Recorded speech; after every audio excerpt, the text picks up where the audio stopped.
Welcome to the Global Warwatch Network. Hey, before we jump in, do us a quick favor and hit that subscribe button.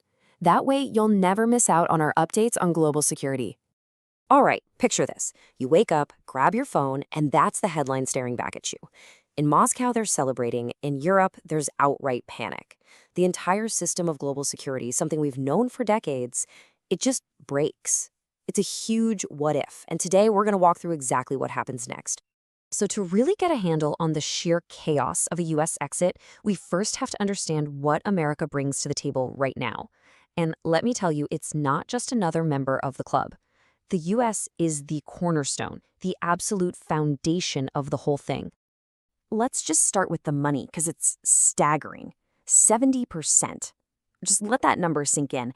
That's how much of NATO's total defense spending comes from the United States. We're not talking about just paying dues here. This means the U.S. is literally bankrolling the vast majority of the alliance's military might.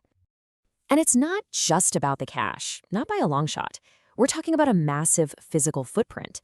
You've got over 800 U.S. military bases all over the world, a huge number of them right there in Europe. These aren't just patches of land. They're the launch pads, the supply depots. They're the entire logistical backbone for any serious NATO operation.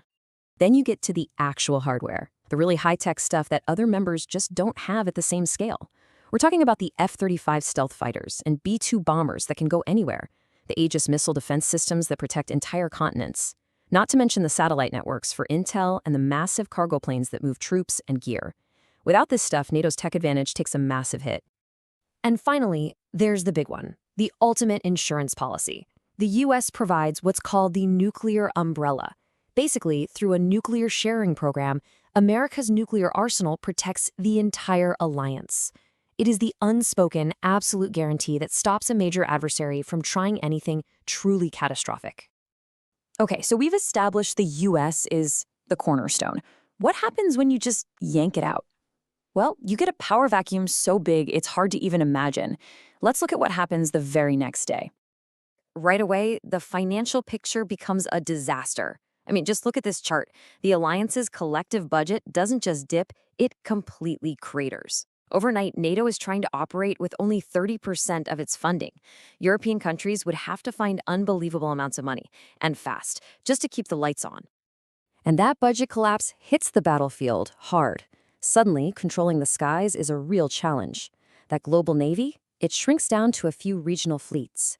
Getting troops and supplies where they need to go becomes a logistical nightmare. And that nuclear deterrent we talked about? All of that pressure now falls on the much, much smaller arsenals of the UK and France. Now, a power vacuum that massive never stays empty for long. You just know an adversary is going to test it. And for NATO, it's always been pretty clear who that adversary is. For Moscow, a US exit isn't just a political win. It's a green light, a once-in-a-century opportunity. It's really the most important question, isn't it? Who stands to gain the most when NATO is fractured, broke, and technologically behind? The answer to that really tells you everything about what happens next. And for Russia, the gains are immediate. Suddenly, NATO's eastern flank, we're talking Poland, the Baltic states, they're incredibly exposed without U.S. forces acting as a tripwire. The alliance's cyber defenses, which rely heavily on American tech, are full of holes. NATO's ability to project power in key areas like the Black Sea or the Arctic, pretty much gone. Simply put, Russia would be facing a West that's weaker, more divided, and way less capable of pushing back. But make no mistake, this wouldn't just be a European problem. When the world's most powerful military alliance effectively crumbles, it sends shockwaves, these massive ripple effects, across the entire planet. You'd see this wild chain reaction kick off. First, you've got a mad scramble in Europe to build their own defense force, which is a massive undertaking that would take decades. While that's happening, other powers, especially China, would see a golden opportunity to expand their influence while the West is completely distracted. And maybe the most terrifying part, countries that used to feel safe under that US nuclear umbrella might start thinking, hey, maybe we need to build our own nukes. And that is a very dangerous world. So what does all this add up to? It leads to a future that is fundamentally unstable and uncertain.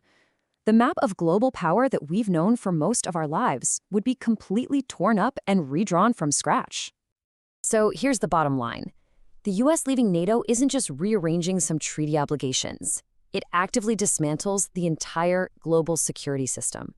It kicks off a brand new era, one filled with way more uncertainty, a much higher risk of wars breaking out, and a return to the old, dangerous game of great power rivalries. Which really leaves us with one final, sobering question. Without its most critical piece, can the whole structure of Western security even stand? Or does pulling it out mean the world is guaranteed to enter a new, far more dangerous era of conflict? Thanks so much for tuning in. If you found this analysis valuable, please go ahead and hit that like button, share it with someone, and of course, subscribe to the Global Warwatch Network. We really want to hear what you think about all this, so drop your thoughts in the comment section below. And hey, to keep the conversation going, join our community on social media. All the links for that are right in the description. We'll see you next time.